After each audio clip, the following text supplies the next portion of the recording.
Camille, 9 ans, serrait le collier de sa mère disparue, en regardant son père sur le point d'épouser une femme qui voulait le tuer.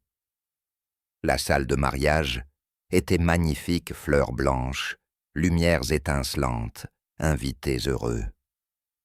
Mais le cœur de Camille battait à tout rompre.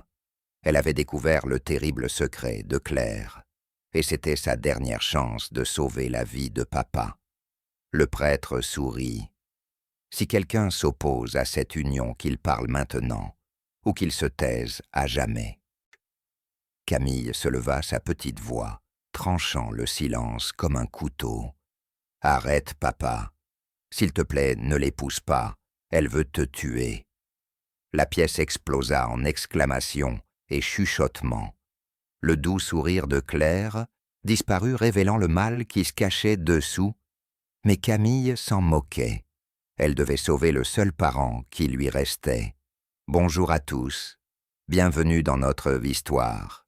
N'oubliez pas de liker, de vous abonner et de dire dans les commentaires d'où vous nous regardez. » À 9 ans sans sa mère, Camille avait appris à être plus forte que la plupart des enfants de son âge. Elle n'avait que 8 ans quand Marie, sa mère, était morte d'un cancer, la laissant aider son père briser pierre à reconstruire leur vie. Le chagrin faisait peur, mais Camille savait que papa avait besoin d'elle. Elle avait dû grandir vite. Elle avait appris à se préparer son propre petit déjeuner. Quand papa Pierre oubliait de manger, lui rappelait les réunions parents-professeurs et l'aidait à comprendre comment tresser ses cheveux pour l'école. C'était difficile de s'occuper de tout, mais elle le faisait par amour. Elle l'avait vu dans les yeux de son père, la façon dont il regardait toujours la chaise vide de maman. Au dîner, les moments silencieux, où croyant qu'elle ne le voyait pas, des larmes coulaient sur son visage. Mais Camille était courageuse comme sa mère le lui avait appris. Elle serrait papa dans ses bras quand il avait l'air triste et lui racontait des histoires drôles de l'école pour lui rendre le sourire. Au fil des mois, Camille commença à remarquer quelque chose qui l'inquiétait. Papa était si seul et si triste qu'il oubliait parfois qu'elle était là. Il fixait le vide pendant des heures, et Camille devait dire son nom 3 fois avant qu'il ne l'entende. Elle n'avait que 9 ans, mais elle avait l'impression de s'occuper d'un adulte plutôt que l'inverse. Camille manquait terriblement à sa maman, mais elle avait aussi peur pour son père. Elle se souvenait des derniers mots de maman, lui demandant de veiller sur lui, et elle faisait de son mieux chaque jour.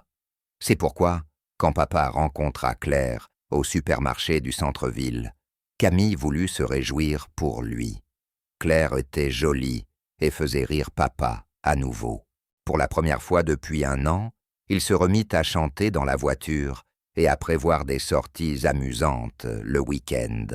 Mais dès le premier instant, Camille ressentit quelque chose de froid et de mauvais chez Claire. Les sourires de Claire semblaient faux, comme ceux des enfants méchants, à l'école, qui sont gentils avec la maîtresse, mais cruels quand personne ne regarde. Quand papa ne la regardait pas, les yeux de Claire devenaient durs et effrayants.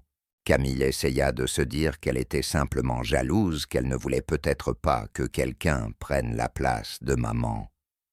Mais au fond d'elle, elle se rappelait les derniers mots de sa mère. « Fie-toi à tes sensations, ma puce. Si quelque chose te semble mauvais, fais attention. » Et tout chez Claire semblait terriblement mauvais. 6 mois après leur rencontre au supermarché, papa demanda Claire en mariage directement dans leur petit appartement. Camille regardait depuis le haut de l'escalier quand Claire accepta, sautant de joie, avec un enthousiasme forcé. Mais quand Claire crut que personne ne la voyait, Camille m'aperçut son vrai visage froid, méchant et calculateur. C'est alors que Camille sut qu'elle devait protéger son père. Elle n'avait aucune idée de la dangerosité réelle de Claire, ni du courage qu'il lui faudrait pour sauver le seul parent qu'il lui restait. Le matin suivant la demande en mariage, Camille se réveilla au parfum de crêpes. De vraies crêpes, pas celles surgelées qu'elle préparait d'habitude. Elle se précipita à la cuisine et trouva Claire, devant la plaque, faisant sauter des crêpes dorées, comme si elle était chez elle. « Bonjour, ma chérie », chanta Claire, d'une voix trop enjouée pour si tôt. « J'ai pensé faire un petit déjeuner spécial pour fêter ça. » Papa était assis à la table, avec le plus grand sourire que Camille lui ait vu depuis la maladie de maman. N'est-ce pas que Claire est merveilleuse, elle va si bien s'occuper de nous. Camille s'assit lentement. Les crêpes sentaient délicieusement bon, mais voir Claire dans la cuisine de maman, utilisant la poêle de maman, lui serra l'estomac. « Ce sont les préférés de maman », dit-elle doucement, en regardant les crêpes en forme de cœur dans son assiette. Le sourire de Claire vacilla une fraction de seconde. « Eh bien, elles peuvent devenir nos préférées à nous, aussi. Nous allons être une famille, après tout. » Mais la façon dont Claire prononça « famille » sonnait comme un mauvais mot. Après le petit déjeuner, Claire sortit un gros magazine rempli de photos de mariage. « Regardez toutes ces belles robes, ces fleurs et ces gâteaux.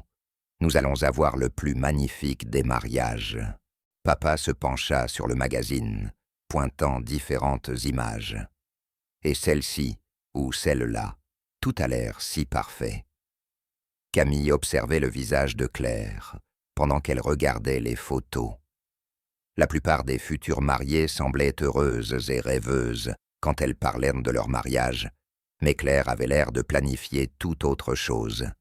Ses yeux étaient vifs et concentrés, comme si elle résolvait un problème de mathématiques. « Je veux que tout soit parfait », dit Claire, et la manière dont elle prononça « parfait » fit frissonner Camille. « Absolument parfait ». Cet après-midi-là, pendant que papa était au travail, Claire resta à leur appartement pour organiser les détails du mariage. Camille était censée faire ses devoirs dans sa chambre, mais elle n'arrêtait pas d'entendre Claire parler au téléphone. « Oui, tout se déroule exactement comme prévu », dit Claire d'une voix totalement différente de sa voix chantante habituelle. Cette voix-là était dure et méchante. « Le mariage est dans 3 semaines. Après ça, il ne faudra que quelques jours. » Camille se glissa plus près de la porte de la cuisine, le cœur battant à tout rompre. « Ne t'inquiète pas pour la gamine, » poursuivit Claire. « Elle est trop jeune pour poser un vrai problème. Et Pierre me fait entièrement confiance. Il est tellement reconnaissant qu'on l'aime de nouveau. Il croira tout ce que je lui raconte. » La façon dont Claire prononça le nom de papa donna la nausée à Camille. Ce n'était pas la manière dont on parle de quelqu'un qu'on aime, mais celle dont on parle de quelqu'un qu'on veut tromper. Assure-toi simplement que tout soit prêt de ton côté. « Jacques, » dit Claire, « une fois que je serai sa femme, l'argent de l'assurance vie sera facile à obtenir et cet appartement vaudra une belle somme quand nous le vendrons. » De l'argent d'assurance. Les mains de Camille commencèrent à trembler. Pourquoi Claire parlait-elle d'assurance vie?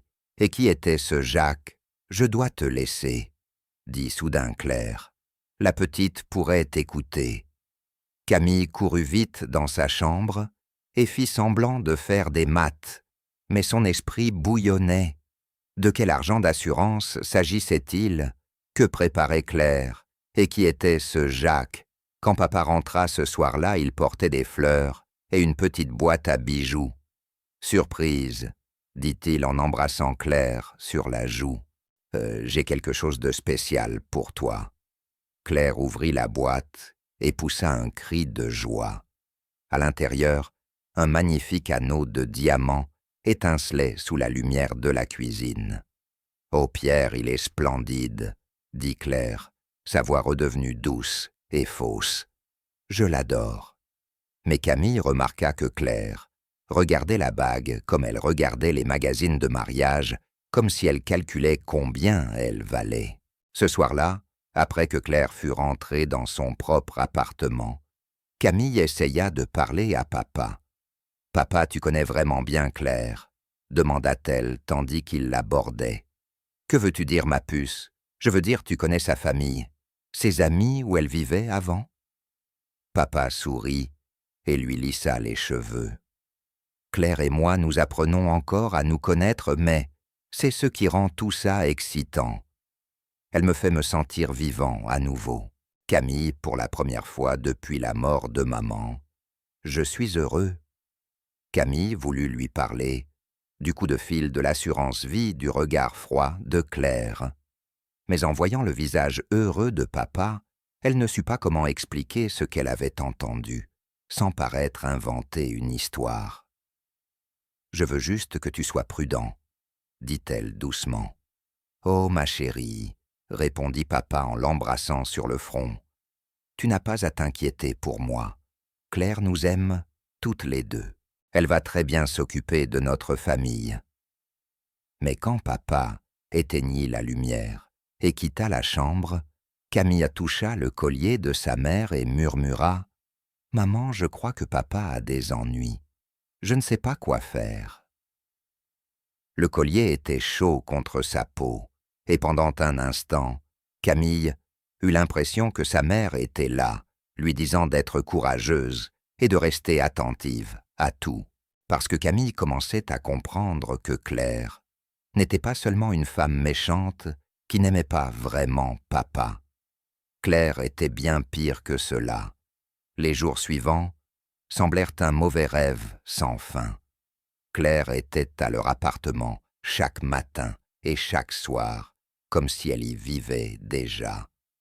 Elle déplaça la tasse de café préférée de maman sur une autre étagère et changea de chaîne quand Camille regardait son dessin animé préféré. « Il faut commencer à faire quelques changements ici, » dit Claire un soir en regardant leur petit salon. « Cet endroit a besoin de la touche d'une femme. » Mais la touche de Claire n'avait rien à voir avec celle de maman. Là où maman rendait leur foyer chaleureux et accueillant, Claire le rendait froid et étrange. Camille décida qu'elle devait en savoir plus sur les appels de Claire. Le lendemain après-midi, pendant que papa était au travail et que Claire était censée faire des courses, Camille fit quelque chose qui lui aurait valu de gros ennuis si maman avait été encore en vie. Elle fouilla dans le sac de Claire. Claire l'avait laissé sur le comptoir de la cuisine, en allant aux toilettes. Les mains de Camille tremblaient, tandis qu'elle ouvrait soigneusement le sac en cuir noir. À l'intérieur, elle trouva le téléphone de Claire, du maquillage, et un petit carnet avec des numéros et des noms. Un nom attira son regard, Jacques Zallard, suivi d'un numéro de téléphone, et des mots, gare routière, plan B. Camille nota rapidement le numéro sur un bout de papier et le glissa dans sa poche juste au moment où Claire revenait dans la cuisine. « Que fais-tu, ma chérie ?» demanda Claire, sa voix redevenue faussement douce. « Je prenais juste un verre d'eau ?» dit Camille, le cœur battant si fort qu'elle était sûre que Claire pouvait l'entendre. Claire regarda son sac, puis Camille. Pendant un instant, ses yeux devinrent froids et soupçonneux. Puis elle sourit à nouveau de ce sourire factice. « Eh bien, quelle petite assoiffée! Pourquoi ne vas-tu pas jouer dans ta chambre? J'ai des coups de fil importants à passer. » Camille hocha la tête et se dépêcha d'aller dans sa chambre. Mais elle ne ferma pas complètement la porte. Elle laissa juste une petite ouverture pour pouvoir écouter. 5 minutes plus tard, à peine, Claire était de nouveau au téléphone. « Jacques, on pourrait avoir un problème, » murmura Claire. « Je crois que la gamine se méfie. » Camille pressa son oreille contre la fente de la porte. « Non, je ne pense pas qu'elle ait entendu quelque chose d'important, » continua Claire. « Mais les enfants remarquent toujours des choses Peut-être qu'on devrait accélérer, souffla Claire. Il y a eu un long silence pendant qu'elle écoutait son interlocuteur. « Tu as raison, dit-elle enfin. 3 semaines, c'est trop. Faisons 2 semaines, juste après la lune de miel. » Lune de miel. Camille sentit son estomac se nouer. Papa avait parlé d'un voyage de noces à la montagne après le mariage. « Le poison fonctionnera parfaitement, » poursuivit Claire, et le sang de Camille se glaça. Il ne se doutera de rien. Une crise cardiaque pendant la lune de miel. Si triste, si tragique. Sa pauvre nouvelle épouse sera dévastée. Poison. Claire prévoyait d'empoisonner papa. Camille dut se couvrir la bouche avec les 2 mains pour ne pas crier. Ses jambes devinrent si faibles qu'elle dut s'asseoir par terre. « Et le contrat d'assurance vie, il est de combien ?» demanda Claire. « Menas 500 000 €. Parfait. En plus, cet appartement et ses économies nous mettront à l'abri pour la vie. » Camille eut la nausée.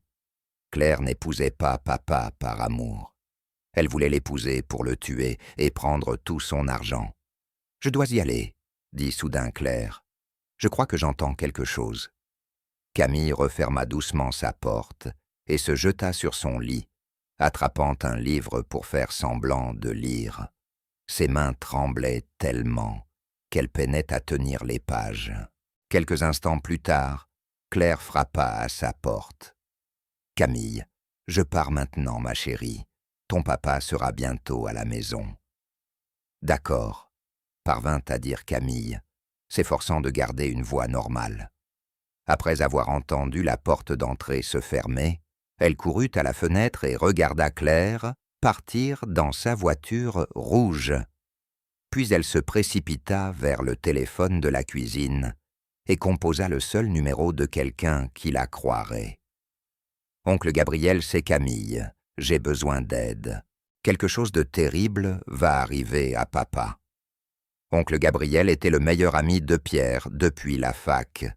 Il était comme l'oncle que Camille n'avait jamais eu, toujours prêt à lui offrir des livres et à l'emmener au zoo quand papa était trop triste après la mort de maman.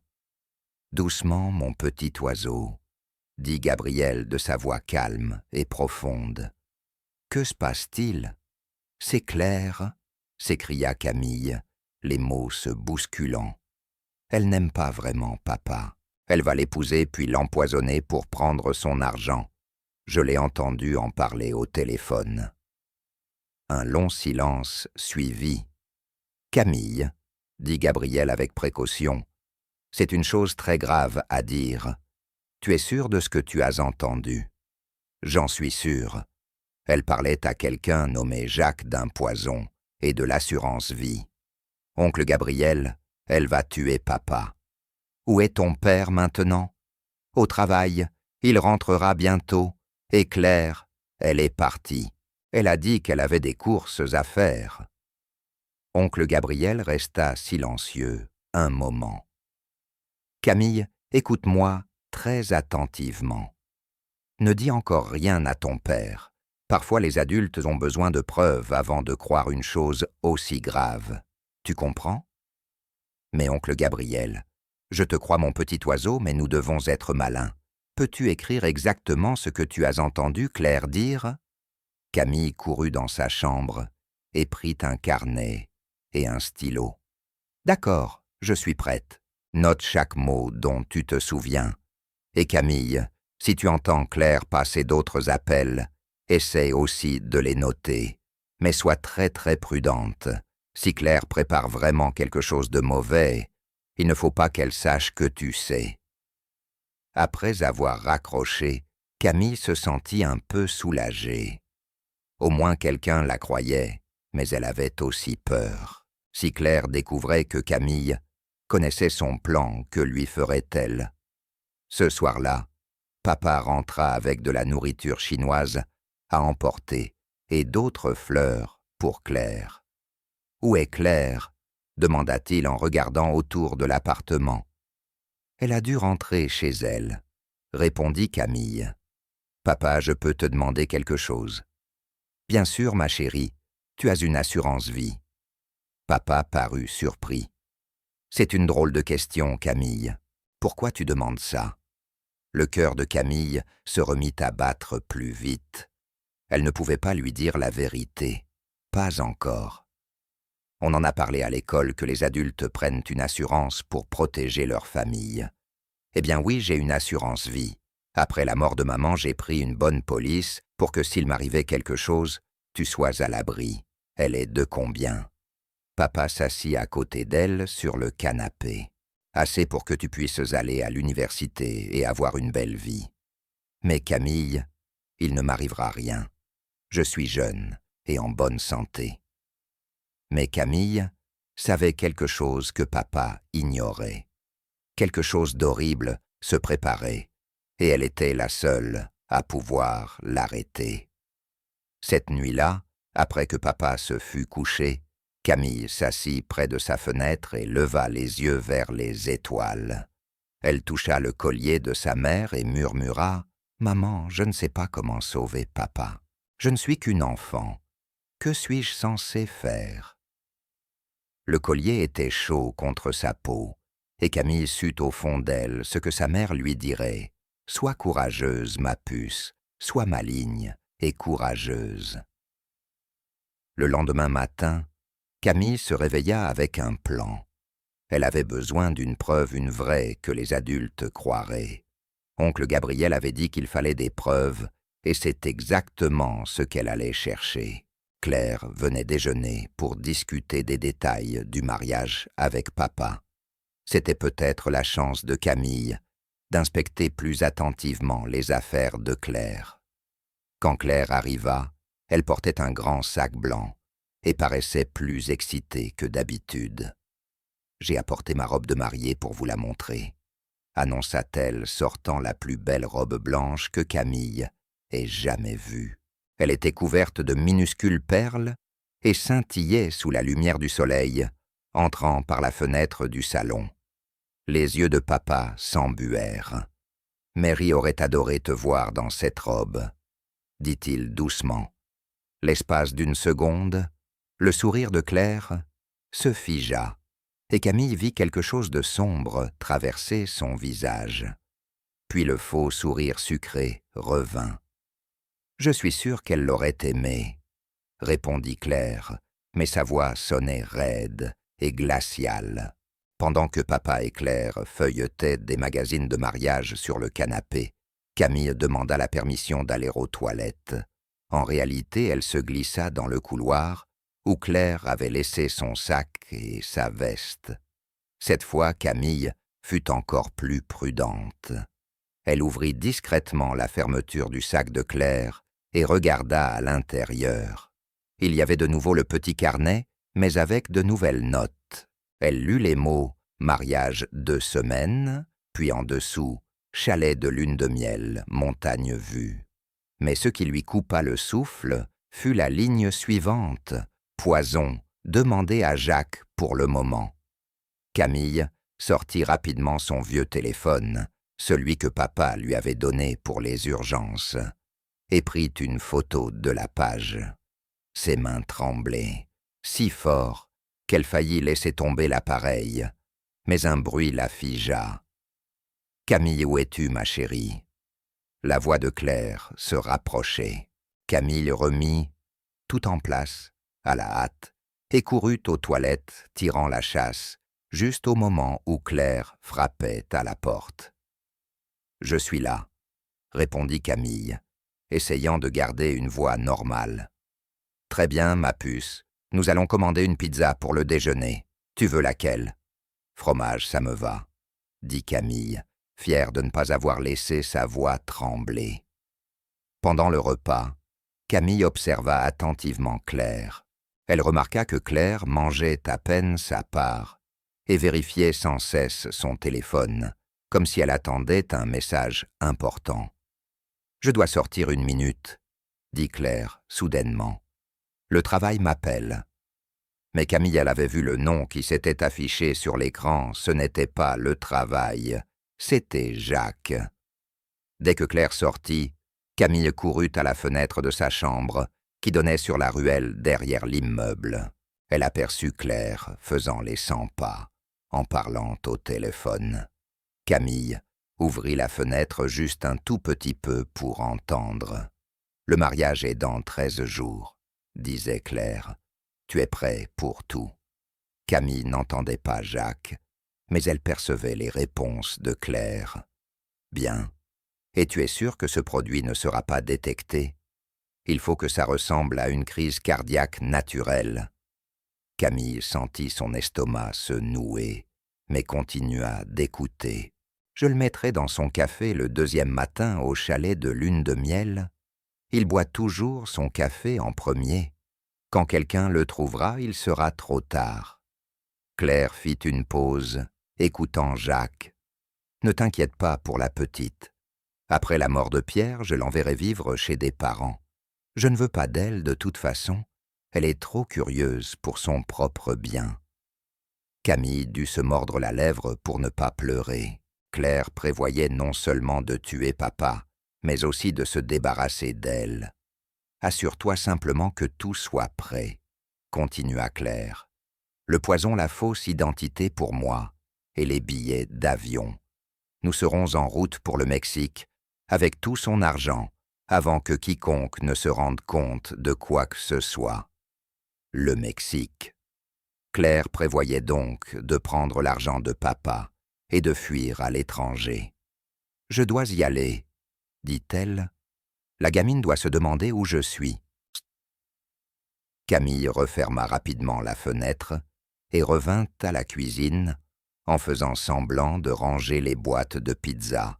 « Désolée, » dit Claire en rentrant, urgence de travail. Mais Camille en avait entendu assez.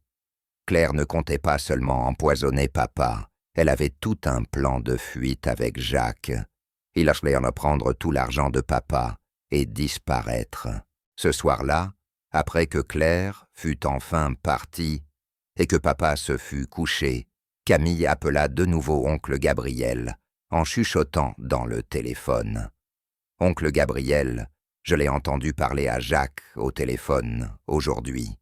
Elle va mettre du poison dans le café de papa pendant leur lune de miel dans un endroit appelé Montagne Vue.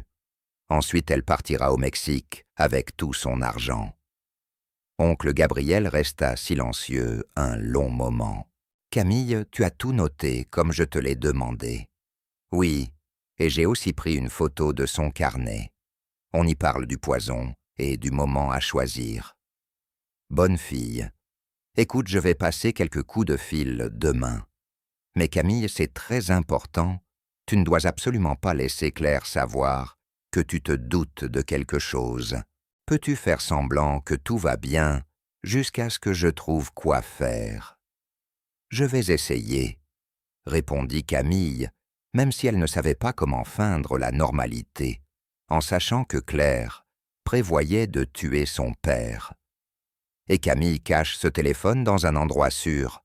Ne laisse personne voir les photos que tu as prises. » Après avoir raccroché, Camille regarda autour de sa chambre, à la recherche d'une bonne cachette. Finalement, elle ouvrit sa vieille boîte à bijoux, celle qui appartenait à maman, et y glissa le téléphone sous le velours rose. Maman le protégerait. Mais cette nuit-là, Camille ne parvint pas à dormir. Chaque fois qu'elle fermait les yeux, elle entendait la voix glaciale de Claire. « Ne t'inquiète pas pour la petite, je l'enverrai vivre chez des parents. » Les jours suivants furent les plus durs de la vie de Camille. Elle devait faire semblant d'être enthousiaste pour le mariage, tout en sachant que c'était un piège. Elle devait sourire quand Claire apportait d'autres décorations de mariage. Elle devait paraître heureuse quand papa parlait de leur voyage de noces. Mais le pire, c'était de voir papa. Il était si heureux fredonnant en préparant le petit déjeuner, achetant de petits cadeaux à Claire, parlant de leur avenir ensemble. Il n'avait aucune idée que la femme qu'il aimait projetait de le tuer. 3 jours avant le mariage, Claire commença à passer plus de nuits chez eux.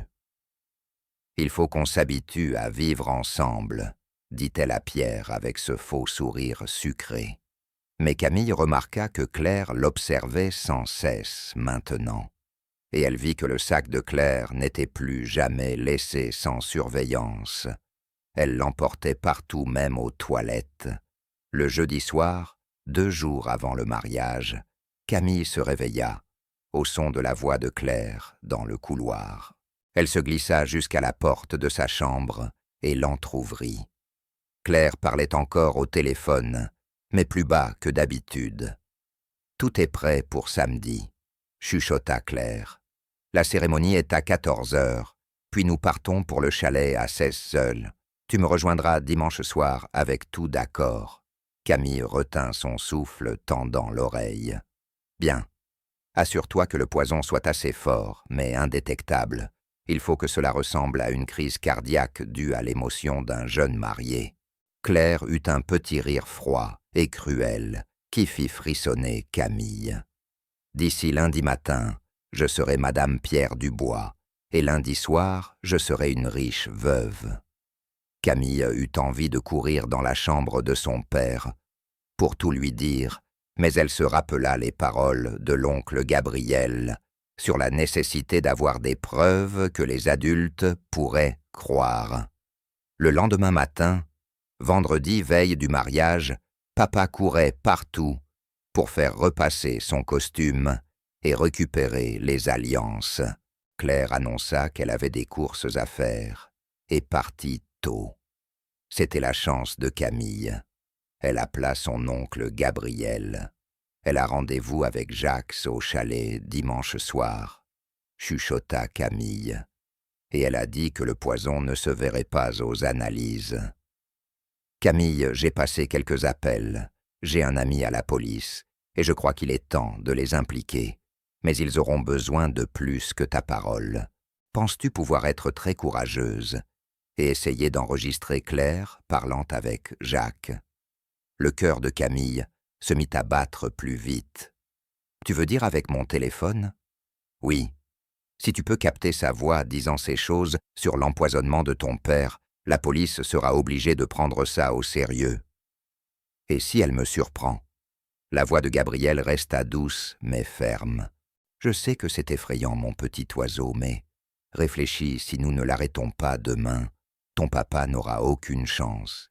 Tu es la seule à pouvoir le sauver. » Camille toucha le collier de sa mère. « Sois courageuse, entendit-elle dans sa tête. Sois maligne et courageuse. »« D'accord, murmura-t-elle. Je vais essayer. » Cet après-midi-là, quand Claire revint à l'appartement, chargée de fournitures pour le mariage, Camille guetta l'occasion. Claire arrangeait des fleurs dans la cuisine, pendant que papa prenait sa douche. Camille vit le téléphone de Claire vibrer sur le comptoir. Quand Claire regarda l'écran, tout son visage changea. « Il faut que je réponde, » dit-elle en attrapant le portable. « C'est le fleuriste pour demain. » Mais Camille avait vu le nom affiché Jacques. Claire sortit sur le petit balcon attenant à la cuisine et referma la porte coulissante derrière elle. C'était l'occasion. Camille attrapa son téléphone, caché dans la boîte à bijoux, et s'approcha le plus près possible de la porte vitrée. Elle appuya sur « Enregistrer » et tendit le bras. « Tu te moques de moi », disait Claire d'une voix sèche et furieuse. « Tu as intérêt à ne pas rater ça, Jacques. Je prépare ça depuis 6 mois. » Les mains de Camille tremblaient, mais elle resta immobile. « Non, écoute-moi, » poursuivit Claire. « Demain, je deviens Madame Pierre Dubois. Dimanche matin, nous partons pour le chalet, pour notre lune de miel romantique. Dimanche soir, tu me rejoins là-bas, avec le poison. Lundi matin, Pierre boit son café et meurt. Lundi après-midi, j'appelle la police en pleurant, parce que mon nouveau mari aurait eu une crise cardiaque. Et mardi, nous serons dans l'avion pour le Mexique, avec son assurance vie. » Camille avait du mal à croire que Claire dise tout cela à voix haute. C'était comme si elle lisait le plan maléfique qu'elle avait vu dans le carnet. 2 millions d'euros, Jacques. Voilà ce que cet homme vaut pour nous. Alors ne me déçois pas. » Claire fit une pause, écoutant Jacques. Bien sûr que la gamine sera là. Mais comme je l'ai dit après la mort de Pierre, elle ne sera plus mon problème. Je la déposerai chez des parents, et je disparaîtrai. Elle est trop futée pour son propre bien, toujours à m'observer avec ses petits yeux suspicieux. Le cœur de Camille battait si fort qu'elle craignait que Claire ne l'entende à travers la vitre. « Assure-toi juste d'apporter assez de poison pour un homme de la taille de Pierre, et que ce soit bien du genre à imiter une crise cardiaque. Je ne veux aucune question de la police. » Camille entendit la douche de papa s'arrêter. Elle coupa rapidement l'enregistrement et retourna dans sa chambre, le cœur prêt à éclater. Elle l'avait fait. Elle avait enregistré Claire parlant de son plan de meurtre. Maintenant, l'oncle Gabriel et la police seraient obligés de la croire. Alors qu'elle était assise sur son lit, serrant le téléphone contenant l'enregistrement, Camille réalisa quelque chose de terrifiant. Le mariage, c'était demain. Dans moins de 24 heures, Claire deviendrait sa belle-mère. Et 2 jours plus tard, papa serait mort. Le temps filait. Camille regarda la photo de sa mère sur la table de nuit. « Maman, j'ai la preuve, mais que faire maintenant? Comment arrêter le mariage alors que tous les invités arrivent et que papa est si heureux ?» Elle toucha le collier de sa mère et réfléchit. L'oncle Gabriel avait dit qu'il appellerait la police, mais que faire s'il ne croyait pas à l'enregistrement? S'il disait que ce n'était pas assez clair, ou que Camille avait inventé, et si demain, elle devait se lever devant tout le monde, au mariage, pour annoncer que la mariée prévoyait de tuer le marié, Camille n'avait jamais eu aussi peur, ni été aussi seule de sa vie. Mais elle savait une chose, avec certitude, elle n'allait pas laisser Claire tuer son père. Peu importe ce qu'elle devrait faire, peu importe sa peur, elle trouverait un moyen d'empêcher ce mariage. Elle espérait seulement être assez courageuse au moment venu. Ce soir-là, l'oncle Gabriel appela pendant que papa et Claire s'affairent à préparer les dernières invitations sur la table de la cuisine. « Je ne peux pas parler longtemps », chuchota Camille depuis sa chambre. « Ils sont juste là. As-tu l'enregistrement ?» Oui, elle a tout dit à propos du poison du Mexique de l'assurance vie. Elle a même dit qu'elle se débarrasserait de moi après la mort de papa. L'oncle Gabriel resta silencieux un instant. « Camille, j'ai parlé aujourd'hui à mon amie, l'inspectrice Martinez. Elle veut écouter cet enregistrement. Peux-tu me retrouver demain matin, tôt avant que les préparatifs du mariage ne commencent? Mais la cérémonie commence à midi, et Claire sera ici pour se préparer dès 8 heures. À quelle heure ton père part-il faire son jogging du samedi matin? » Camille réfléchit. « Il part à 7 heures et revient 1 heure plus tard. » Parfait. Je passerai te prendre à 7h15. Nous irons au commissariat pour leur faire écouter l'enregistrement. Et avec un peu de chance, ils pourront tout arrêter avant le début du mariage. » Après avoir raccroché, Camille ressentit une petite lueur d'espoir. Peut-être qu'elle n'aurait pas à se lever devant tout le monde, à l'église. Peut-être que la police arrêterait Claire le matin même, et que tout finirait là. Mais cet espoir ne dura pas. Au dîner, Claire se comportait plus étrangement que d'habitude. Elle fixait Camille de ses yeux étroits et soupçonneux. Et quand papa alla chercher le dessert dans la cuisine, Claire se pencha vers Camille. « Tu es bien silencieuse ces derniers temps, » dit-elle d'une voix douce mais étrangement menaçante. « Tout va bien. »« Ça va, » répondit Camille, en s'efforçant de garder une voix stable. « Tu sais, j'ai remarqué que tu passais beaucoup de temps près de ta fenêtre ces soirs-ci, et je pourrais jurer que je t'ai entendu au téléphone après le coucher hier soir. » Le cœur de Camille se mit à battre plus vite. Je regardais juste les étoiles, je n'étais pas au téléphone. Claire sourit, mais ce n'était pas un sourire agréable. Bien sûr que non. Tu es une si gentille petite fille, Camille. Je suis sûr que tu ne ferais rien pour contrarier ton papa le jour de son mariage. La manière dont Claire prononça ces mots fit frissonner Camille. Cela sonnait comme un avertissement. Cette nuit-là, Camille ne dormit pas du tout. Chaque bruit dans l'appartement lui faisait craindre que Claire n'entre dans sa chambre. Elle garda le téléphone avec l'enregistrement serré dans sa main, sous l'oreiller de peur que Claire ne le trouve et le détruise. Quand son réveil indiqua 6h30, Camille s'habilla discrètement et attendit près de la porte de sa chambre, écoutant la routine matinale de papa. À exactement 7h, elle l'entendit prendre ses chaussures de course dans le placard. « Je pars courir », appela-t-il. « Claire, tu peux commencer à te préparer quand tu veux. Camille aide Claire si elle a besoin de quelque chose. »« D'accord, mon chéri, » répondit Claire depuis la salle de bain. « Bonne course. » Dès que papa fut parti, Camille attrapa sa veste et son téléphone. Elle devait sortir et retrouver l'oncle Gabriel avant que Claire ne se rende compte de ce qu'elle faisait. Mais au moment où elle tendait la main vers la poignée de la porte d'entrée, Claire apparut dans le couloir derrière elle. « Tu vas quelque part ?» demanda-t-elle. La bouche de Camille s'assécha. « Je voulais juste prendre l'air avant le mariage, avec ta veste et ton téléphone. » Les yeux de Claire étaient maintenant froids et effrayants.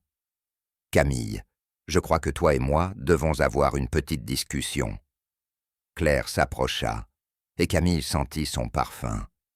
Ce même parfum qui lui avait semblé agréable quand Claire avait commencé à fréquenter papa, mais qui maintenant la rendait malade. « Je pense que tu as écouté des conversations que tu n'aurais pas dû entendre, » dit Claire calmement. « Je pense que tu mets ton petit nez là où il ne faut pas. » Camille recula contre la porte d'entrée. « Je ne vois pas de quoi tu parles. »« Oh, je crois que si. » Claire attrapa le bras de Camille. Pas assez fort pour lui faire mal, mais assez ferme pour l'effrayer. « Donne-moi ton téléphone. » « Pourquoi ? » « Parce que je te le dis. Et parce qu'après aujourd'hui, je vais être ta mère. Alors tu ferais mieux d'apprendre à faire ce que je te dis. » Camille serra le téléphone, encore plus fort. Si Claire s'emparait de l'enregistrement, il n'y aurait plus de preuves. La police ne la croirait pas, et papa mourrait pendant sa lune de miel. J'ai dit « Donne-le-moi ». La main de Claire se resserra sur le bras de Camille. Soudain, on frappa à la porte d'entrée, derrière elle. « Camille, c'est l'oncle Gabriel. Tu es prête ?» Le visage de Claire devint livide, puis rouge de colère. Elle relâcha le bras de Camille et recula. « N'ouvre pas cette porte, » chuchota-t-elle. Mais Camille tournait déjà la poignée. « Oncle Gabriel !» s'écria-t-elle, ouvrant la porte d'un geste rapide et se précipitant vers lui. Gabriel jeta un seul regard au visage effrayé de Camille et à Claire, furieuse dans le couloir, et comprit aussitôt que quelque chose n'allait pas. « Bonjour, Claire, » dit-il calmement, en passant un bras protecteur autour de Camille. « J'espère que ça ne vous dérange pas, mais j'ai promis d'emmener Camille prendre le petit déjeuner avant le mariage. Un moment père-fille, vous comprenez. »« En fait, si ça me dérange, » répondit Claire, s'efforçant de reprendre un ton normal. « Camille doit rester ici pour m'aider à me préparer. Il y a beaucoup à faire. » Je suis sûr que c'est vrai, mais Pierre m'a expressément demandé de m'occuper de Camille ce matin pour que vous puissiez vous concentrer sur votre mise en beauté pour ce grand jour. La voix de Gabriel était amicale, Mais Camille sentit qu'il surveillait Claire de très près. Claire sembla vouloir protester, mais ne trouva aucun argument valable sans paraître suspecte. « Très bien, dit-elle enfin, mais ne la gardez pas trop longtemps. J'ai besoin d'elle. Bien sûr, nous serons de retour, largement à temps. » Dès qu'ils furent dans la voiture, Camille éclata en sanglots. « Elle sait, sanglota-t-elle. Elle sait que je l'ai entendu parler avec Jacques. Elle a essayé de prendre mon téléphone. Oncle Gabriel, et si elle appelait Jacques maintenant pour tout annuler? Et si elle s'enfuyait et qu'on ne la rattrapait jamais? Doucement, doucement, dit Gabriel, d'une voix douce, en lui tendant un mouchoir. Respire profondément. Tu as fait exactement ce qu'il fallait. Maintenant, nous allons nous assurer que la police entende cet enregistrement. Pendant le trajet vers le commissariat, Camille ne cessait de regarder en arrière, vers leur immeuble, se demandant ce que faisait Claire. Préparait-elle ses bagages pour s'enfuir? Appelait-elle Jacques pour modifier leur plan? Ou préparait-elle quelque chose d'encore pire? Oncle Gabriel, murmura Camille. Et si la police ne nous croit pas? Et s'ils disent que nous n'avons pas assez de preuves? Gabriel resta silencieux un instant. Alors nous devrons empêcher ce mariage nous-mêmes. Comment? Je ne sais pas encore, mon petit oiseau, mais ton papa n'épousera pas cette femme, je te le promets. Au commissariat, l'inspectrice Martinez, une femme bienveillante, aux cheveux gris courts et au regard doux, écouta attentivement, pendant que Camille faisait jouer l'enregistrement, prenant des notes tout du long. Quand il se termina, elle resta silencieuse un long moment. « C'est très sérieux, » dit-elle enfin. « Mais Camille, je veux que tu comprennes quelque chose. Nous avons ici un enregistrement de quelqu'un parlant d'un crime qu'elle prévoit de commettre, mais qui n'a pas encore été commis. Mais elle va tuer mon papa, » dit Camille, d'une voix tremblante. « Je te crois, » répondit l'inspectrice. « Et nous allons tout faire pour empêcher cela. Mais légalement, c'est compliqué. Il nous faut plus de preuves pour procéder à une arrestation. » Gabriel se pencha en avant. « Quel genre de preuves? Nous devons trouver ce Jacques. Nous devons trouver le poison. Nous avons besoin d'une preuve que Claire n'est pas celle qu'elle prétend être. Pour l'instant, nous n'avons qu'un enregistrement qui pourrait être présenté comme sorti de son contexte. » Le cœur de Camille se serra. « Alors vous n'allez pas arrêter le mariage? » « Je vais envoyer des agents pour surveiller la situation, » répondit l'inspectrice Martinez. « Et nous allons commencer à enquêter immédiatement sur le passé de Claire. Mais Camille, si elle prévoit vraiment ce que tu crois, elle ne fera rien pendant la cérémonie. D'après ton enregistrement, elle attendra la lune de miel. Et si elle prend peur et s'enfuit, et si elle se rend compte que je sais et qu'elle disparaît? » L'inspectrice échangea un regard avec Gabriel. « C'est un risque que nous devons prendre, mais Camille, je veux que tu me promettes quelque chose si tu vois ou entends quoi que ce soit de suspect. Aujourd'hui, tu m'appelles immédiatement. Et quoi qu'il arrive, n'essaie pas de régler cela toute seule, compris ?» Camille hocha la tête, mais à l'intérieur, elle se sentait désespérée. La police n'allait pas arrêter le mariage. Claire allait devenir sa belle-mère dans quelques heures, puis il partirait en lune de miel, et papa boirait son café empoisonné et mourrait. Sur le chemin du retour, Gabriel resta silencieux. « Que va-t-on faire ?» demanda Camille. « Je réfléchis, » dit-il. L'inspectrice Martinez a raison. Ils ont besoin de plus de preuves. Mais je ne suis pas prêt à rester là, à espérer qu'ils en trouvent à temps. » Quand ils revinrent à l'appartement, Claire était en pleine préparation de mariage. Elle avait envahi le salon avec sa robe, ses chaussures, son maquillage et ses accessoires de coiffure. Elle leva les yeux quand Camille et Gabriel entrèrent, et Camille vit revenir ce faux sourire mielleux. « Ah, vous voilà. Je commençais à m'inquiéter. Le petit déjeuner s'est bien passé, c'était bien, répondit Camille doucement. Parfait. Eh bien ton père est revenu de son jogging et il se prépare dans la chambre. Et j'ai vraiment besoin de ton aide maintenant, ma chérie. L'oncle Gabriel serra doucement l'épaule de Camille. Je te retrouve à l'église, dit-il à voix basse. Souviens-toi de ce que je t'ai dit. Pendant les 3 heures suivantes, Camille dut aider Claire à se préparer pour le mariage. Elle dut remonter la fermeture éclair de la magnifique robe blanche de Claire. Elle dut tenir ses bijoux pendant qu'elle choisissait quelle boucle d'oreille porter. Elle dut la regarder se maquiller et se coiffer jusqu'à ce qu'elle ressemble à une mariée parfaite. Et tout ce temps, Camille n'entendait que la voix de Claire sur l'enregistrement.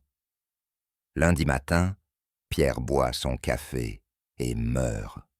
« Tu es bien silencieuse aujourd'hui, » dit Claire, en appliquant son rouge à lèvres.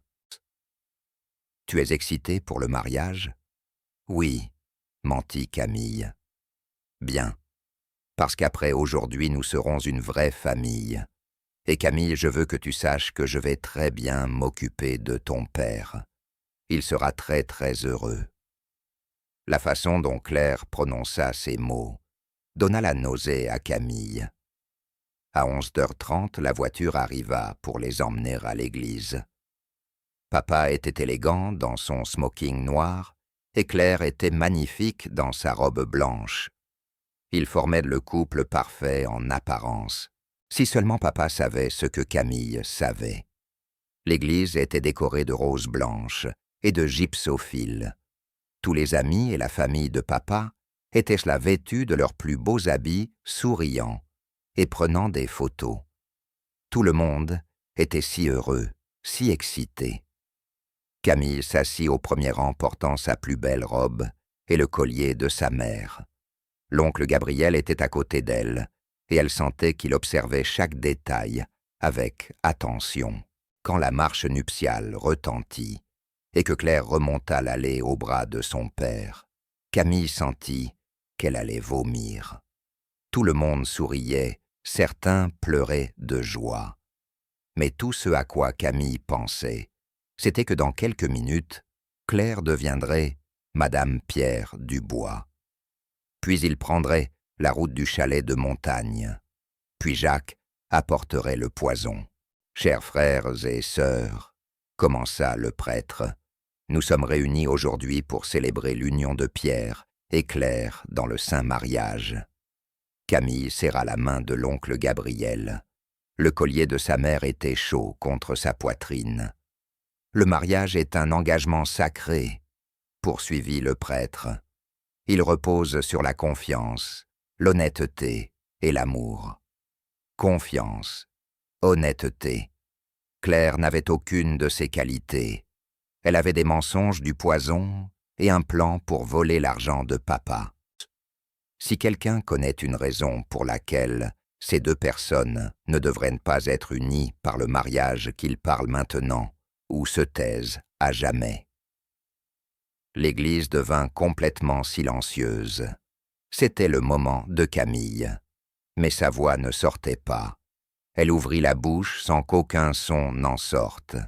Son cœur battait si fort qu'elle était sûre que tout le monde pouvait l'entendre.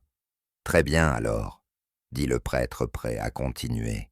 « Attendez. » Le mot sortit de la bouche de Camille, bien plus fort qu'elle ne l'avait prévu. Tous les regards se tournèrent vers elle. Le visage de papa était choqué et confus.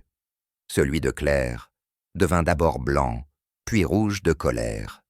Camille se leva sur des jambes tremblantes. Elle toucha le collier de sa mère pour y puiser du courage. « Papa, » dit-elle la voix d'abord hésitante, puis plus forte, « s'il te plaît, ne l'épouse pas. » L'église éclata en murmures surpris et en exclamations. « Camille, » dit papa d'une voix douce mais perplexe. « Ma chérie, qu'est-ce qui ne va pas ?» Camille regarda tous les visages tournés vers elle. Elle vit l'oncle Gabriel lui adresser un signe encourageant. elle aperçut l'inspectrice Martinez, discrètement entrée au fond de l'église, qui observait attentivement. Et elle vit Claire la fixer, avec une haine pure dans les yeux. « Papa, » dit Camille plus fort, « elle veut te tuer. » L'église retomba dans un silence complet. On pouvait entendre battre le cœur de Camille et le vibreur d'un téléphone au fond. Le visage de papa passa de la confusion au choc, puis à la douleur. « Camille, ma chérie, qu'est-ce que tu racontes ?» Pierre, elle est juste bouleversée, s'empressa de dire Claire, la voix légèrement tremblante. Elle agit bizarrement toute la semaine. Je crois qu'elle a du mal à accepter que tu te remaries. Mais Camille vit que les mains de Claire tremblaient. Elle avait peur. « Non, papa, écoute-moi, » dit Camille en avançant dans l'allée. « Je l'ai entendue au téléphone. Elle prévoit d'empoisonner ton café pendant votre lune de miel. Elle veut ton assurance vie. » Des murmures plus forts parcoururent l'assemblée. Quelqu'un laissa échapper un « Mon Dieu !»« C'est ridicule !» dit Claire, la voix de plus en plus aiguë et paniquée. Pierre, elle fait évidemment une sorte de crise. Nous devrions peut-être reporter le mariage et lui faire voir un médecin. « Je ne fais pas de crise, » répliqua Camille, en sortant son téléphone. « Je l'ai enregistré en train de parler à quelqu'un nommé Jacques. Ils ont tout planifié. Elle compte mettre du poison dans ton café lundi matin au chalet de la station Mont-des-Vues, puis s'enfuir au Mexique avec Jacques. » Papa fixait Camille comme s'il la voyait pour la première fois. « Camille, ce sont des accusations très graves. »« Fais-la écouter, » dit l'oncle Gabriel en se levant à côté d'elle. « Fais écouter l'enregistrement, mon petit oiseau. » Le visage de Claire devint d'un blanc livide. « Vous n'allez quand même pas croire au délire de cet enfant. »« Faites-le jouer, Camille, » lança l'inspectrice Martinez depuis le fond de l'église, en avançant dans l'allée. « Que tout le monde entende ce que tu as enregistré. » À présent, Claire paraissait terrifiée. Ses yeux parcouraient l'église comme si elle cherchait une issue. Les doigts tremblants, Camille trouva l'enregistrement sur son téléphone et appuya sur lecture. La voix de Claire emplit l'église par le haut-parleur. « Demain, je deviens Madame Pierre Dubois. Dimanche matin, nous monterons au chalet pour notre lune de miel romantique. Dimanche soir, tu me rejoindras avec le poison. Lundi matin, Pierre boit son café et meurt. Lundi après-midi, j'appelle la police en pleurant, disant que mon nouveau mari a eu une crise cardiaque. L'église explosa en exclamations. Des gens haletaient. Parlène se levait pour mieux voir. Camille entendit quelqu'un dire « Appelez la police » et une autre voix « C'est incroyable ». Papa fixait Claire, avec une expression que Camille ne lui avait jamais vue, comme s'il regardait une inconnue. « Claire, » dit-il doucement, la voix à peine audible dans le brouhaha. « Dis-moi que ce n'est pas vrai. Dis-moi qu'il y a une explication. » Mais Claire ne le regardait plus. Elle reculait vers la porte latérale de l'église. « C'est insensé, » lança-t-elle d'une voix stridente. « Tu vas croire une gamine de 9 ans plutôt que moi. Pierre, je t'aime. Jamais je ne te ferai de mal. 2 millions d'euros, Jacques. C'est ce que vaut cet homme pour nous. » Résonna de nouveau la voix de Claire sur l'enregistrement. Alors Claire perdit le contrôle. « Espèce de petite peste !» hurla-t-elle en direction de Camille, le visage déformé par la rage. « Tu as tout gâché. Tu sais seulement ce que tu viens de me faire. » L'église retomba dans un silence de mort. Tous les regards étaient braqués sur Claire, stupéfait. « Claire, » dit papa d'une voix brisée, « qu'est-ce que tu racontes ?»« Ce que je raconte » cria-t-elle. « Tu crois que j'ai pris du plaisir à faire semblant de t'aimer, à faire semblant de me soucier de ta femme morte et de ta gamine insupportable ? Camille vit le visage de son père se décomposer comme sous un coup. Toute la joie et l'amour qu'elle y avait vu ces derniers mois s'effacèrent d'un coup. « Et toi, siffla Claire, en se tournant de nouveau vers Camille, je te ferai payer ça. » Elle fit un pas vers elle, le visage plein de colère. C'est alors que l'inspectrice Martinez s'interposa. « Ça suffit, » dit-elle fermement. « Claire Morel, ou quel que soit votre vrai nom, vous êtes en état d'arrestation. »« Vous ne pouvez pas m'arrêter, » protesta Claire. « Je n'ai rien fait. Ce n'était que des paroles. » « Complot en vue de meurtre-fraude et menace envers une mineure, » répondit l'inspectrice en sortant les menottes. « C'est largement suffisant pour commencer. » Deux autres policiers apparurent au fond de l'église et s'avancèrent dans l'allée. Claire regarda autour d'elle affolée, puis se précipita soudain vers la porte latérale. Mais l'oncle Gabriel était prêt. Il fit un pas dans l'allée et lui barra le passage. « Je ne crois pas, non, » dit-il calmement. Claire tenta de le repousser, mais un des policiers la rattrapa et lui saisit le bras.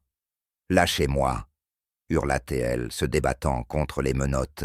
« Tout est de la faute de cette gamine, c'est elle qui a tout détruit. » Alors que la police l'emmenait toujours en criant et en protestant, l'église resta étrangement silencieuse. Tous les regards se tournèrent vers l'autel, où papa se tenait seul dans son smoking, l'air perdu et brisé. Camille courut vers lui et se jeta dans ses bras. « Je suis désolée, papa, » murmura-t-elle en larmes. « Je suis tellement désolée d'avoir gâché ton mariage, mais je ne pouvais pas la laisser te faire du mal. » Papa l'enlaça et la serra fort. Elle le sentit trembler. « Tu m'as sauvé la vie, » chuchota-t-il dans ses cheveux. « Oh, ma chérie, tu m'as sauvé la vie. Je suis désolé de ne pas t'avoir écouté. Je suis désolé d'avoir failli. » Il ne termina pas la phrase, mais Camille comprit. « Tu as failli mourir. » Si elle n'avait pas eu le courage de parler, il serait parti en lune de miel et ne serait jamais revenu. « Et maintenant, que va-t-il se passer ?» demanda Camille, en levant les yeux vers son père. Avant qu'il ne réponde, l'inspectrice Martinez s'approcha doucement. « Nous allons avoir besoin de vous deux au commissariat pour faire une déposition officielle, » dit-elle. « Et Monsieur Dubois, nous allons devoir fouiller le chalet de la station Mondévue. Si ce Jacques prévoit vraiment d'y rencontrer Claire demain soir, nous voulons être prêts. » Papa hocha la tête encore sous le choc incapable de réaliser ce qui venait de se passer. « Claire n'est vraiment pas Claire ?» demanda Camille à l'inspectrice. « Nous allons le découvrir, » répondit-elle. « Mais d'après ce que nous avons entendu aujourd'hui, je soupçonne que Claire Morel n'est pas son vrai nom. Nous pensons qu'elle et ce Jacques font partie d'un réseau plus vaste qui vise les veuves fortunées. » Camille sentit son estomac se nouer à cette pensée. Claire n'avait jamais aimé papa. Elle avait seulement fait semblant planifiant de le tuer depuis le début. En quittant l'église parmi les invités choqués, Camille remarqua les magnifiques décorations blanches, les fleurs et le gâteau de mariage qui ne serait jamais découpé. Elle eut mal au cœur pour papa. Ce jour aurait dû être le plus heureux de sa vie et il s'était transformé en cauchemar. Mais au moins, il était vivant. Au moins, Claire n'avait pas réussi à mener à bien son horrible plan. « Oncle Gabriel » dit Camille, en montant dans la voiture de l'inspectrice Martinez. Et s'il y avait d'autres femmes comme Claire quelque part, et si elle l'avait déjà fait auparavant, c'est exactement ce que nous allons découvrir, répondit l'inspectrice Martinez. Camille, ce que tu as fait aujourd'hui est incroyablement courageux. Tu as peut-être sauvé plus que la vie de ton père. Au commissariat, Camille dut raconter son histoire encore et encore. Elle expliqua à l'inspectrice Martinez la première fois où elle avait entendu Claire au téléphone, la découverte du carnet dans son sac, l'aide de l'oncle Gabriel et l'enregistrement qu'elle avait réalisé. Pendant que Camille faisait sa déposition, d'autres policiers interrogeaient les invités du mariage et fouillaient l'appartement de Claire. L'inspectrice Martinez recevait sans cesse des appels, avec de nouvelles informations. Nous avons trouvé plusieurs fausses pièces d'identité dans sa chambre, annonça-t-elle à Pierre et Camille, après un coup de fil. Claire Morel, Sarah Adams, Linda Parker. Elle utilisait différents noms. Et nous avons trouvé des billets d'avion pour le Mexique pour demain matin. Elle comptait donc vraiment s'enfuir, dit papa d'une voix basse. Il avait à peine parlé depuis qu'ils avaient quitté l'église, encore sous le choc et meurtri. Il y a plus, poursuivit l'inspectrice. Nous avons contacté le chalet du Mont-des-Vues. Quelqu'un nommé Jacques André a réservé pour ce soir. Même initiale que Jacques, nous pensons que c'est notre homme. Vous allez l'arrêter, demanda Camille. Nous envoyons des agents sur place dès maintenant. Avec un peu de chance, nous l'aurons ce soir. Quelques heures plus tard, l'inspectrice revint avec des nouvelles. Nous l'avons.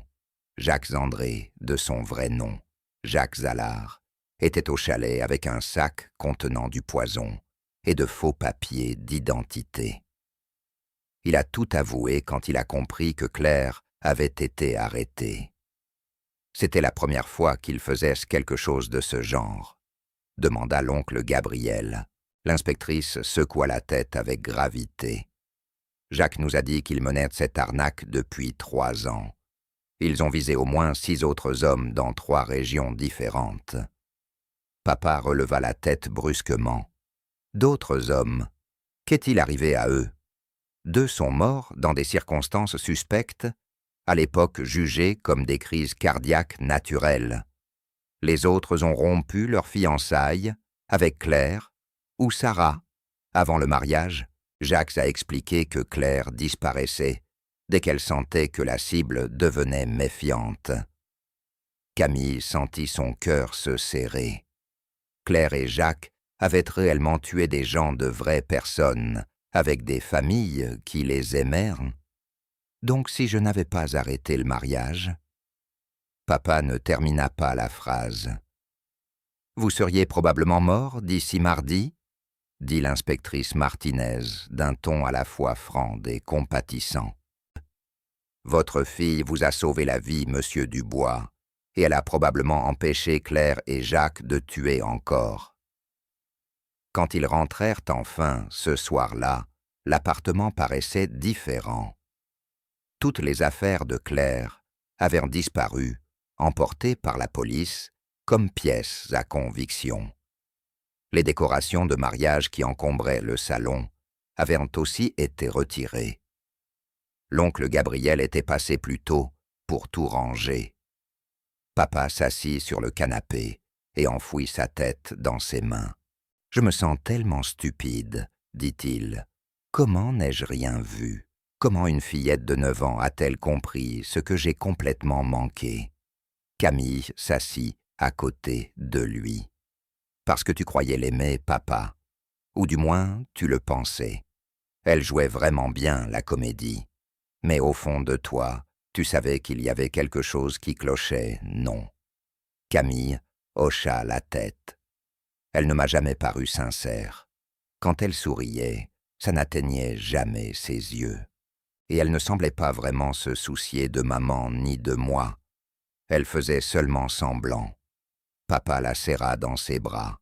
« Je suis tellement désolé de ne pas t'avoir écouté. Je suis désolé de t'avoir fait sentir que tu devais gérer tout cela toute seule. » « Mais je n'étais pas seule, » répondit Camille. « L'oncle Gabriel m'a aidée, et maman aussi. » Elle toucha le pendentif de sa mère. Je sentais qu'elle me disait d'être courageuse, et quand j'avais peur, je pensais à ce qu'elle aurait voulu que je fasse. Les yeux de papa se remplirent de larmes. « Ta maman serait si fière de toi. Moi aussi, je suis tellement fière de toi. » Ils commandèrent des pizzas pour le dîner et regardèrent des dessins animés. Mais Camille voyait bien que papa restait très triste. Ce n'était pas seulement parce que Claire avait tenté de le tuer. C'était aussi la douleur de découvrir que quelqu'un qu'il croyait aimer lui avait menti tout ce temps. Papa dit Camille alors qu'il se préparait à aller dormir, tu vas aller bien. Papa s'assit au bord de son lit. Je pense que oui. Il me faudra du temps pour m'en remettre. Je me sens embarrassé, blessé, et assez effrayé par ce qui a failli arriver. Mais je suis aussi reconnaissant. Tellement reconnaissant d'avoir une fille aussi intelligente et courageuse qui m'aime assez pour me sauver la vie. Je te protégerai toujours, papa, tout comme toi, tu me protèges. Je le sais, ma chérie. Mais désormais, si tu t'inquiètes de quoi que ce soit, pour n'importe quelle raison, viens me le dire tout de suite, d'accord, je te promets que j'écouterai. Cette nuit-là, pour la première fois, depuis des semaines, Camille dormit paisiblement. Claire était en prison, Jacques était en prison, papa était en sécurité, le cauchemar était terminé.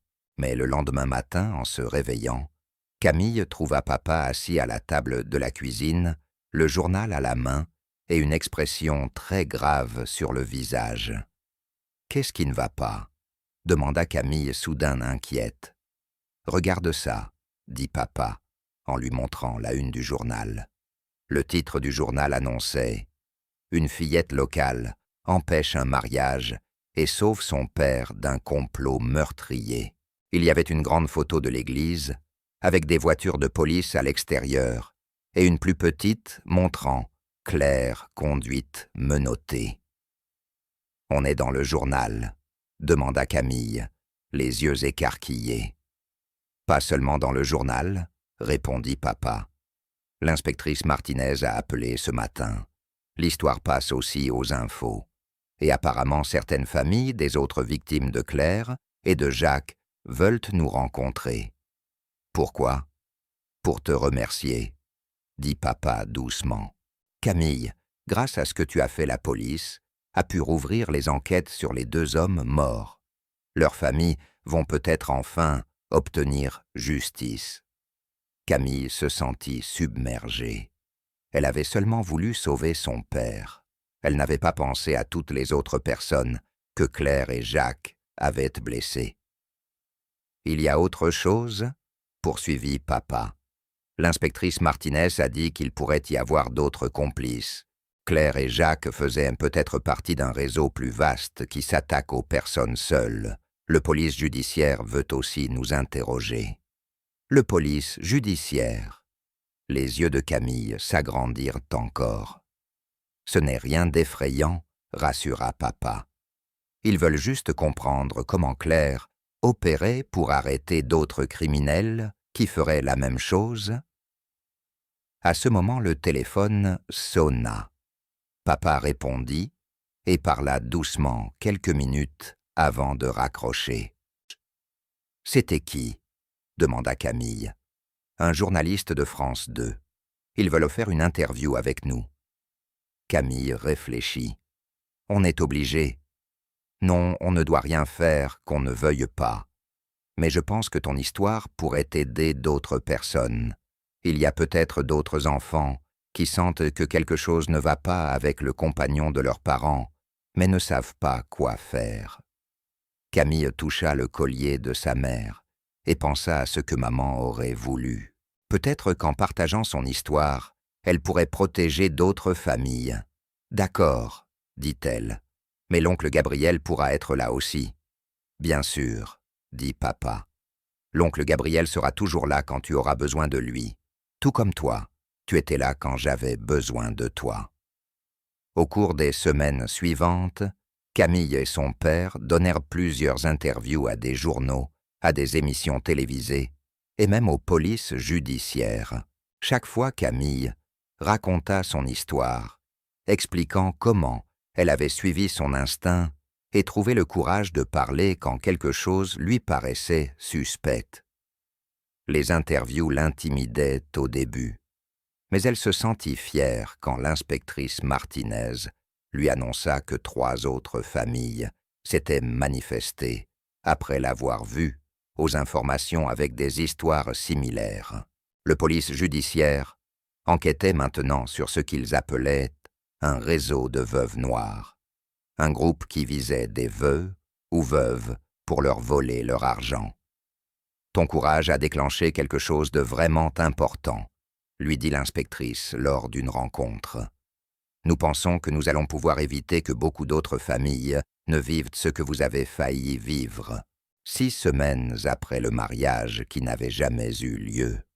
Papa et Camille étaient assis au bord de la rivière, un samedi après-midi, ensoleillés, partageant des sandwichs et regardant les canards nager. « Tu sais ce que je réalise ?»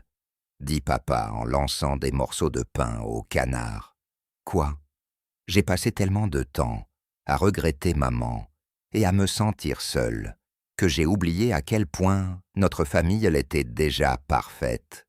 Juste toi et moi. » Camille sourit et se blottit contre son épaule. « On forme une bonne équipe. La meilleure des équipes, confirma papa.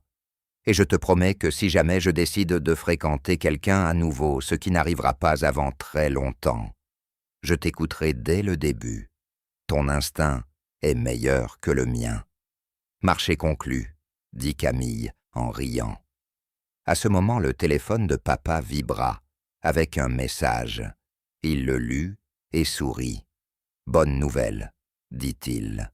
L'inspectrice Martinez annonce que Claire, dont le vrai nom est Sarah Adams, vient de plaider coupable de complot en vue de meurtre. Elle va en prison pour 25 ans et Jacques a pris 30 ans. Ils ne pourront plus jamais faire de mal à qui que ce soit, plus jamais grâce à toi. » Cet après-midi-là, de retour à la maison, Camille alla dans sa chambre et s'assit à son bureau. Elle sortit une feuille et se mit à dessiner, chose qu'elle n'avait plus vraiment faite depuis la mort de maman.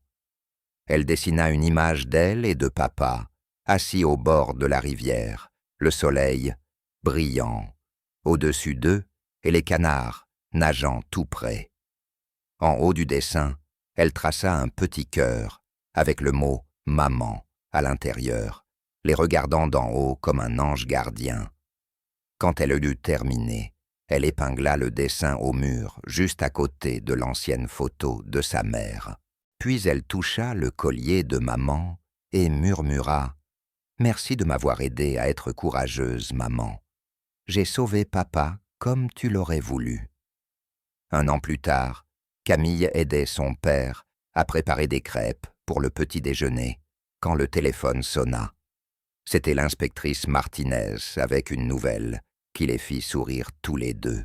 « Le police judiciaire vient d'arrêter le dernier membre du réseau des veuves noires, » annonça-t-elle. Une femme en Californie qui visait un veuf avec 2 jeunes enfants. Les enfants ont remarqué que quelque chose n'allait pas tout comme toi, Camille, et ils en ont parlé à leur conseiller scolaire. Le conseiller avait vu ton histoire aux informations et a su qu'il fallait prendre la situation au sérieux. Après avoir raccroché, papa regarda Camille, les yeux brillants. « Tu te rends compte de ce que cela signifie, » dit-il.